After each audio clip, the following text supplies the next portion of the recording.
Hey everyone, happy Sunday. I wanted to make a quick response to a Peter Zeihan video that came out this week. I believe it was Germany greenlights the tanks, something like that. Normally I'm a big fan of, well, I wouldn't say a big fan, I'm a fan in general of Peter's work. I think he brings a succinct and sort of popularly accessible view of geopolitics to YouTube, and I've enjoyed a lot of his videos. I think he's certainly got some great analysis to bring to bear. Normally I find myself disagreeing with him a little bit on what you'd think of as like a constructivist perspective, or you could think about it as like a socio-political perspective, or really just to say, often he boils things down to, I think, like elite decision makers, elite politics. And Xi Jinping said jump, and so that's what happened, right? That's why Chinese policy is the way it is. And I think that is interesting because in this particular context, my constructive critique really is that actually when it comes to Germany deploying tanks to Ukraine, while I certainly agree that there's historical context and socio-political context and socio-cultural context surrounding, German aggression and war crimes and armor deployment during World War II, I don't actually think that is the whole story here. It is a factor, but I think that Peter Zeihan missed a little bit of the picture here. And why I say that is I think actually the biggest thing that he missed is that this was an elite decision. This wasn't a decision made by referendum by the German people. And while the Schultz government is obviously responsive to poll numbers as any democratically elected government would be, this is an acute elite level decision that's being made, a policy decision that's being made to deploy weapons and armor.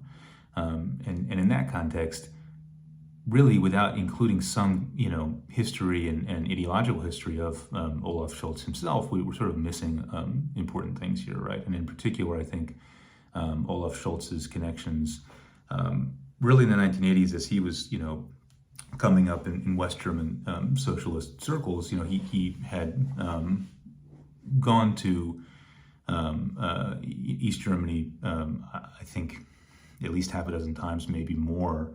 Had met with Erich Honecker, I believe. I know he'd met several times with Egon Krenz, who was Honecker's, who followed on after Honecker to run East Germany. And these were people who obviously were aligned with the USSR and East Germany, right? These were Marxists who saw this sort of titanic battle of the Cold War between capitalism and Orthodox Marxism. And while Scholz obviously didn't sit on that side of it, he was a socialist, and he did sort of, I think, my reading of history is that he was a person who was never, an Orthodox Marxist, but was a proponent of, through this sort of lens of democratic socialism, combining Marxism and socialism and capitalism in some, third way. And more importantly for our discussion here, I think he was a person who did subscribe to some degree to this sort of idea of Ostpolitik. That is to say, we're not going to resolve this conflict, this Cold War, through saber rattling like Reagan's trying to do. We're not going to solve this problem through military spending. What we need to do is build bridges. We need to rely on cultural ties. It's actually quite a rational position to take if you think about someone from Germany, right? This country is divided between these two ideologies, and so we want to build bridges and have a conversation, right? We want to demonstrate to people in these controlled systems and these planned economies, how there is another way that is better in a lot of ways, right? And so that was really why Scholz was talking to Krenz, why he was going on these junkets to East Germany, and why I think he saw in some ways NATO not as, you don't want to overplay it. I'm not sure he was ever anti-NATO or didn't think it was helpful or useful, but in some ways saw it as not the most productive way to resolve the conflict, which I think he saw as being resolvable through peaceful means, which is certainly an admirable goal, if not a difficult one. So this is all to say, I think this is a person with a this person who's in charge of, really German policymaking, especially in an acute context, right? A war breaks out. What do we, someone invades Ukraine. What do we do? That's a decision that ultimately falls to Scholz and his people. And they have this history of seeing another way of doing this, seeing a way to avoid conflict. And I think that's a context in which we have to start when we analyze why, if there has been, foot dragging on the part of Germany, why that might be. And I don't think it's just because of this historical legacy of violence and war crimes and genocide that Germany obviously contains within its socio-cultural sort of milieu, right? There's also this elite problem, this elite thought and way of thinking about policy towards the former Soviet satellite states and the former Soviet Union that sort of relies more on collaboration and communication. And I think only as that's become, more recently clear, that's not going to solve this set of problems with Russia, has the Scholz government conceded and started to think about other options. So I think that's one of the points is sort of his personal and ideological grounding here that we do need to include if we want to look at this in an accurate way. The second and maybe second and a half points here are, it's interesting that this would be the context in which Zeihan would come at it with sort of or would apply a more sociocultural, or we could think about it as a constructivist view, right? That elite decision makers aren't the only thing that matter. There's culture, there's history, there's public polling and opinion. All these things are really important to international relations and international affairs. And while in general I completely agree, and I often think this is something that Peter leaves out of his videos from time to time, in this context, I think the actual polling that we do have, obviously we don't have fully representative data of anything like this, any topic like this. But the data we do have out of Germany is really only about 38% of Germans find this idea of deploying tanks to Ukraine to be a bad one, right? There's only 38% or so of people who say this is not what I think we should do. There's somewhere in the high teens, percent of people in Germany think, I don't really know, right? Which is common with these kinds of complex international relations questions.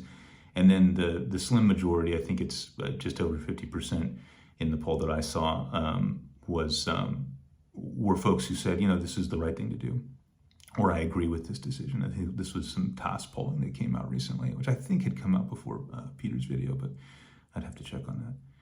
But in any case, what we can see here is, there are more complex reasons for this sort of hesitancy to send tanks at an elite decision maker level, which I think is important. Secondarily, at the sociocultural level, at the polling level, we don't see the kind of definitive reticence that Peter describes. I don't think that the German people definitively feel that this is a bad thing, or that this harkens back to a darker age or something. And then I think there's also this subtext, and he doesn't, I don't think, explicitly come out and say this. I'd have to remind myself and go back and look, but there's this subtext with a lot of the coverage of Germany, vis-a-vis Ukraine, where it's like Germany's not doing its part, right? And I think this is something else that's increasingly being critiqued across the board. When you look at, who's supplying military aid, Germany, I believe, is second only to the United States, and it is a distant second, but obviously the United States, in terms of its military spending, is going to put a lot of people to shame. I think Germany is somewhere around 2.3 billion euros now in terms of direct military aid to Ukraine. So this sort of, they're sending helmets and that's it, kind of, I think from a PR angle, that was obviously a damaging and problematic first step to address this issue by the Scholz government, and certainly looked bad and continues to have this sort of hangover effect of people thinking, okay, Germany doesn't really support this country and its quite righteous fight to defend itself. I think increasingly that perspective really needs to be critiqued more and more, and we can see, both in that sheer, number, 2.3 billion euros in spending, as well as some of this polling indicating that this decision isn't outrageously unpopular, as well as somebody like Schultz, who really historically we can see his behavior, his opinions, his quotes. These are all things that point to somebody who would be relatively unlikely to commit to military action in this part of the world. These three things together, I think, really do indicate a shift in how we should look at Germany's interaction with supporting Ukraine in its war to defend itself. Anyway, that's about all I had to say on it. I'm really interested to hear what folks have to say in the comments. I think it's a fascinating issue and one that's obviously in flux as we speak, and certainly this greater debate about how do we think about international policy making as an elite exercise or as a more distributed kind of representative sociocultural phenomenon. These are both really interesting to me, so I'd love to hear your thoughts. And thanks again for watching the video.